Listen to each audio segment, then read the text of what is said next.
Welcome to the Own It Powercast, the place to be when you get serious about making big changes and accelerating growth in your life and in your relationships. Finally create the life you've always wanted, living life on your own terms. Learn how to take your fear and turn it into powerful choices that will create sustained change. Now your host, Mary Baker. Hey everyone, welcome back to the Own It Powercast, a place where you can come to get what you need to move yourself forward. Hey, it's Mary Baker, and welcome to episode 94, Rethink Possible, Why Changing Your Brain Can Change Your Life. So last month it was all about courage and taking action. This month is about being thoughtful, and it's about getting into a topic that I bring up here an awful lot, and that is looking at how your self-talk and how you speak about yourself and life, and how it's shaping how you live your life.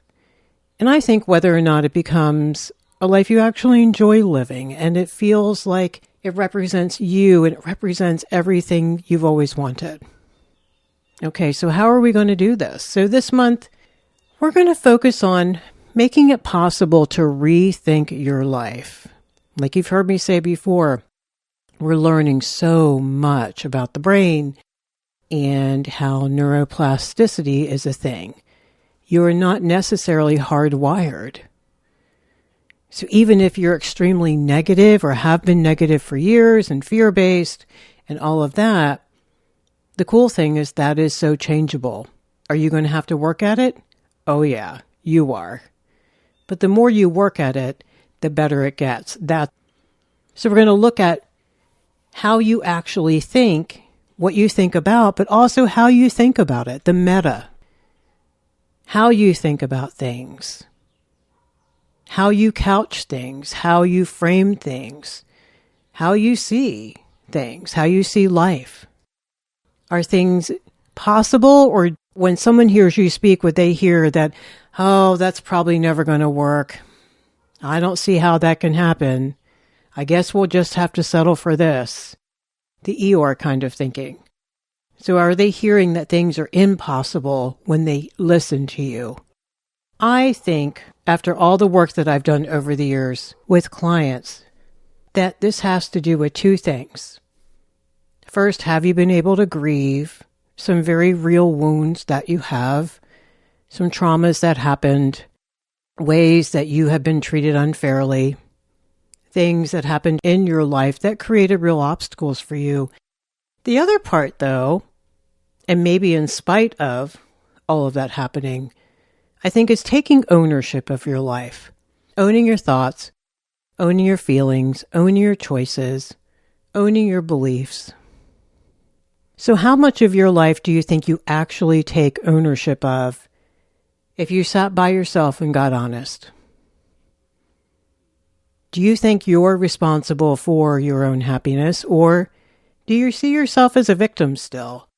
A victim of circumstances, a victim of other people's treatment of you, of lack of opportunities, maybe missed opportunities, other people's behavior, things they did or didn't do that directly impacted your life.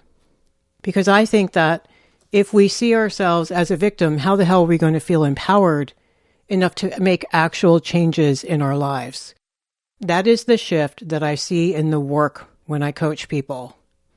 When they start turning towards the idea that they actually have a lot more healthy power than they ever felt before, that's when everything starts to change. So in that vein, I think that taking charge of how you think is really going to matter, and that's why I want to focus on it this month. One of the ways we can play victim and let life happen to us and knock us around a bit is not being intentional.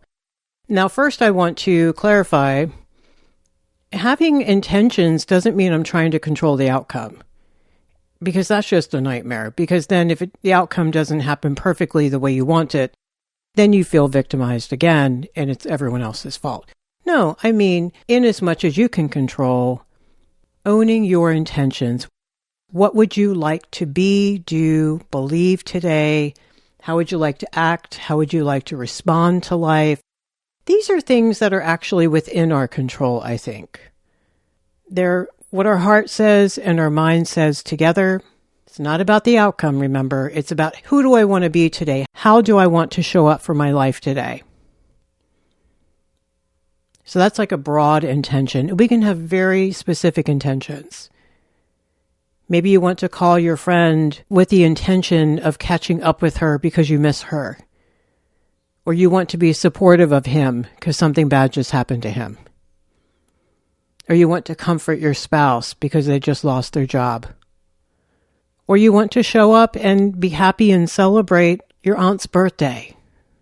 These are intentions. These are taking responsibility for our emotions, for our behavior, for our thought patterns, whether we respond or react to something, whether we show up and we intend to set a boundary or not for ourselves, especially if we're learning how to become more assertive. That's really powerful. You got to be intentional and go in and then hopefully be able to follow through on the intention. And we don't always do this perfectly, and that's okay. But it gives you a lot more power over the person you bring to the table. It is amazing how when we start changing our thinking, we start changing. So one example of setting an intention is, I want to be more mindful, which means I just keep reminding myself today just to slow down, to look around, be focused, not as hurried. Maybe I'm careful and considerate of others in my speech and in my action. When we slow down, I don't think we're as self-absorbed, caught up in our own stuff. We can actually notice others and be compassionate. Do this next time you're in a store or you're driving or walking down the street. Another intention could be, I am focusing today on being more attentive. I want to listen better. I want to be able to reflect back what other people are saying. I just want to practice that today. Do you see how there's no shame in judgment if I don't do it perfectly or if I forget to do it? I just want to try to do that. Maybe my intention is to be more emotionally present, letting myself feel the good moments, the small victories on my journey, maybe to feel the praise from others or encouragement, being more emotionally present so I can give that to others as well. I can encourage them. I can be supportive. I can be grateful for them. It's hard to do that when we're not emotionally present. Maybe my intention today is to be more relaxed. Maybe I practice deep breathing, take some more time to wind down, maybe do a little bit of nothing, take a nap, maybe skip some things on my to-do list that can wait. Maybe I'll enjoy the sunshine, the breeze, the spring. Being intentional means taking better responsibility of our thoughts, our feelings, our choices, our behaviors. That's where empowerment lies, I think. That's how we feel less victimized by what's coming at us and more intentional about how we want to see it and how we want to respond to it. And how much do we let life or others' behavior dictate how we behave? Is that okay with us? We can allow that to happen without even wanting to admit that that's going on. It can be ever so subtle and yet very profound. So taking more responsibility of how you're thinking and what you're thinking. One of the biggest things here, obviously, is our inner critic. That voice that's inside your head, how I think most of the time is lying to you. I mean, sure, sometimes there's grains of truth in there. Like maybe, yeah, you rushed doing the report, but only because something happened out of your control at work today, not because you're an F-up who doesn't care about their work. Do you see the difference? You took ownership of maybe half-assing it a bit, but you did not take ownership of a character assassination of yourself. Really being careful and doing what they say. Take the inner critic and take it off of you and put it on the work. Could I have done that better? Sure. How can I do differently next time? Great. That makes us better people. But not criticizing you as a person for struggling, for being afraid, for not doing a great job today, for allowing yourself to get distracted, for making a mistake, for something happening accidentally. That perfectionism is evil, and it comes out in our self-talk. There's this vibe that if it ain't perfect, it ain't good enough, and we got to drop that. I'd rather your self-talk be compassionate, mature, not emotionally reactive, more neutral, loving, and yeah, you're going to own it. And if you have to make an amend or make up for what happened, fine, go do that. I want you to do that because I want you to feel good about yourself. But I don't want you to shame yourself or get buried under so much unearned guilt you can't even move. Because that kind of thinking is not going to allow you to move forward, because you are going to make mistakes moving forward. We all will. The more risks you take, the more likely you're going to fall on your face a little bit and look stupid. So you just need to pick it back up, brush it off, and say, okay, I guess we're learning, aren't we? We're learning, and that's okay. We're supposed to be learning. This is developmental. It's a journey. We just show up and give the best that we got, and that's all we can do. So this month we're going to get into how you're thinking, how that impacts your emotional life, and then therefore how it impacts your behavior, your choices in your life, and what you see possible or not for your life. So another way we're going to get into this month is we're going to spend an episode talking about letting go of the how. You've heard me say that. And getting back into your why you want to do something, or why you want to change a certain behavior, why you want to stop doing something. Tapping back into your passion is really important. And it helps you make logical sense, and it backs up and gives you evidence as to why you're doing this, and why you need to do this, and why you can't quit now, and all of that stuff. So there's a lot more layers to the why than we think of on the surface. Looking how your thoughts shape your reality, we're going to spend an episode talking about envisioning better for yourself. Yes, I've tapped into this before, but I want to take a whole episode and do that. Let's get those dreams back on track. Let's work on becoming more open to new and different visions for your life and maybe versions of your life. For example, if I asked you right now to stop and envision your future right now, what do you see? Think about that for a moment, that image. Is it open and expansive, positive, wonderful, scary, dark, boring, dull, safe? Where is it on that continuum? Envisioning is extremely powerful. We become what we see. We know that. We become what we can see for ourselves. We won't become it if we can't see it. And then finally, we're going to talk about looking at how far you've come already. You know, you can't see it sometimes when you're in it. Other people can see it. You don't see it until you turn a big corner and it's just so black and white and obvious. Or, like I've said before, you see someone who is where you used to be and you're like, oh my gosh, I used to be there. Thank God I'm not. And you compare and you contrast in the moment. But we need to see how far you've come already, because we need to see how we got here. Because those are the building blocks to be ready for more. We're going to look at what you realized, what you've learned, and what you've started changing already about yourself and maybe are afraid to give yourself credit for. If you struggle with that perfectionism, it's really going to be hard for you to honor your incremental progress. Number one, because it's kind of vulnerable and you're afraid to jinx it. Number two, You haven't completed it yet.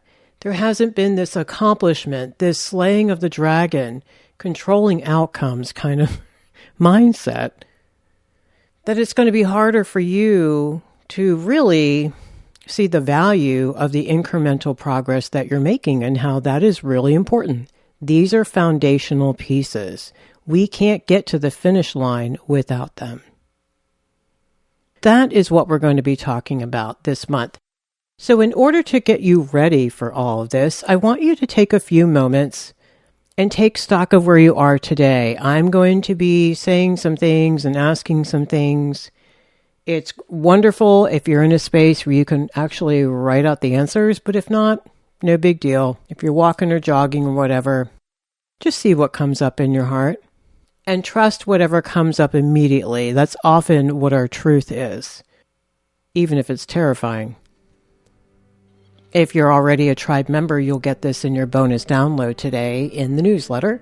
If not, go ahead to ownitpowercast.com and sign up for the newsletter, and you'll get all the downloads and all the other good stuff every Tuesday.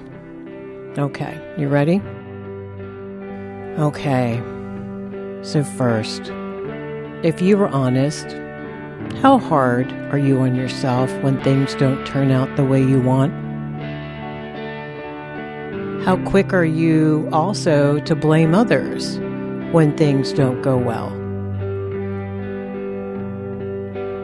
Does life always seem to be unfair to you? Are you taking it personally?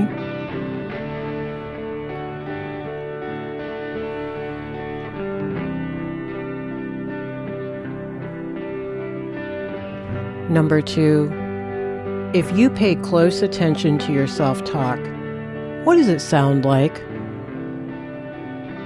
Whose voice have you internalized from growing up? Maybe it's voices, maybe it's an amalgam of maybe your mom and your dad, or your big sister. Is this voice loving, compassionate, and encouraging? Like, it's okay, you're doing the best you can, I know you can finish this, keep going? Or is your self-talk harsh and rigid and reactive and shaming? Like, now look what you've done. Can't you do anything right? Well, this is all a mess. I also want you to think about how your self-talk might be really conditional based on how perfect you are today or not. Conditional self-worth.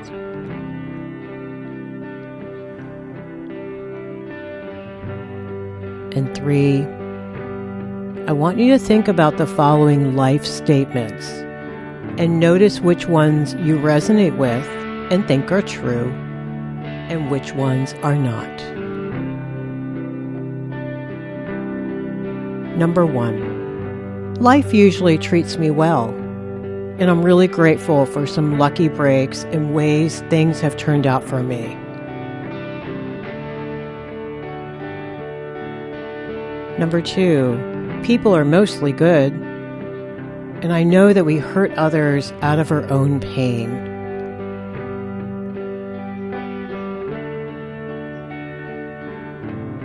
Three, I can trust some really great people in my life.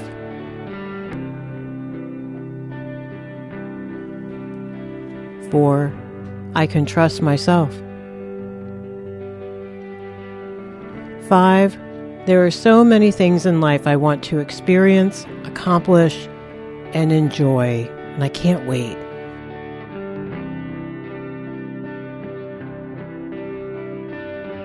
6, no matter where I started out, or what happened to me, or what screwed up things I've done, I know I can have a great life here forward. I know it can be different.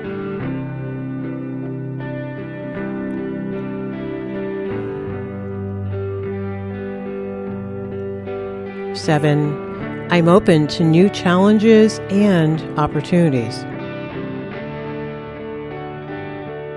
8, I am never truly alone. I believe I'm being guided and nurtured along the way. 9. I can make big changes if I set my heart and my mind to it.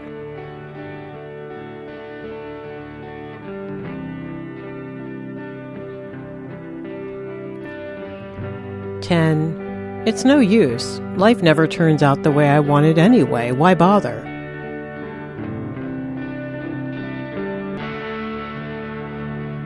And 11. There's a purpose for my life. I have gifts to use and things to bring to the world. I matter.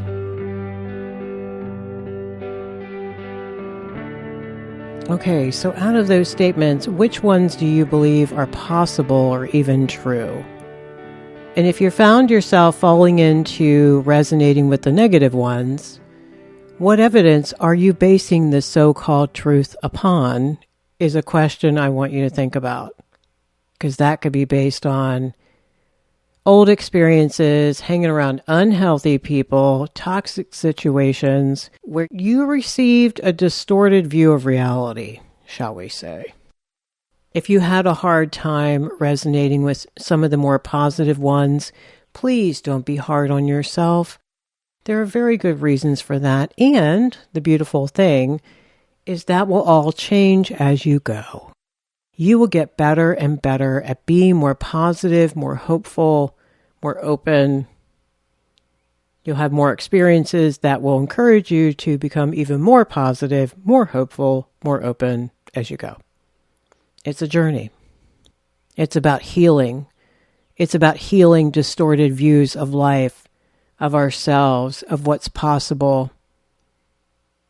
It's about vulnerability in terms of being open to thinking new things and to feeling new things and seeing new things possible for you.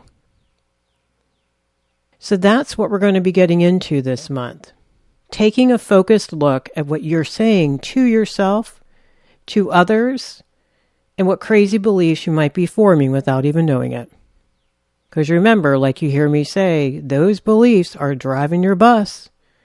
So you want to make sure you're allowing the combination of what I call truth and possibility to be in that driver's seat so you can get where you really want to go. Not a destination you end up settling for. And if you've already done that, we're going to work on turning that bus around or getting a different bus.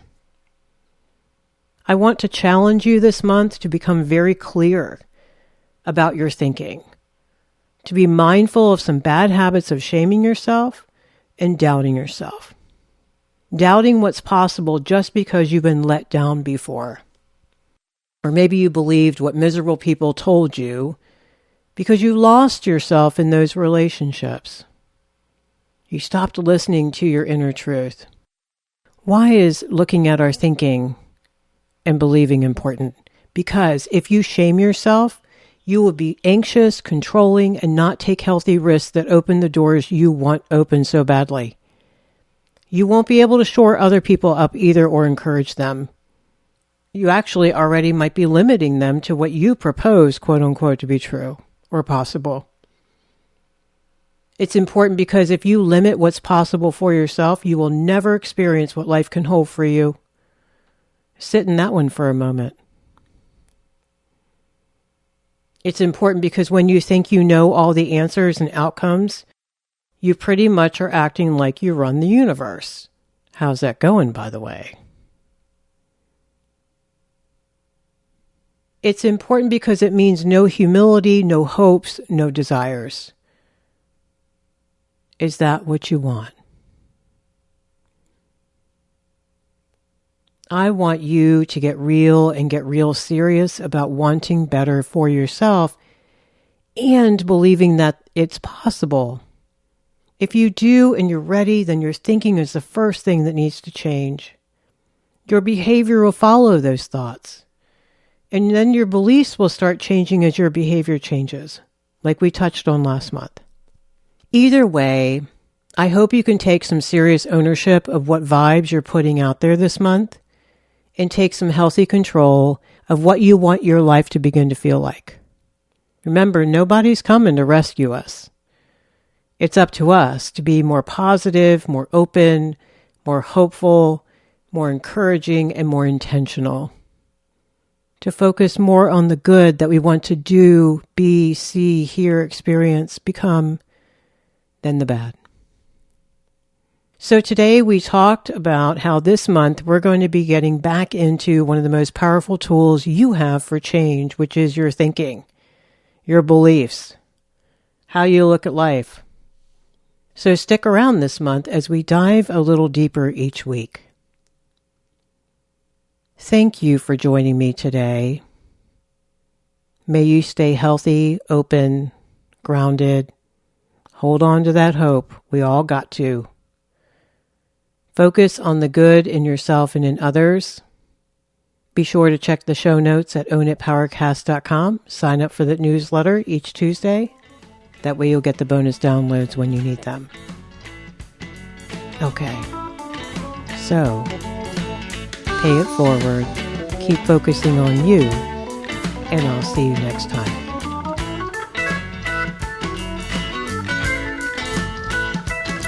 We hope you took away some useful insights and tools you can begin using right away.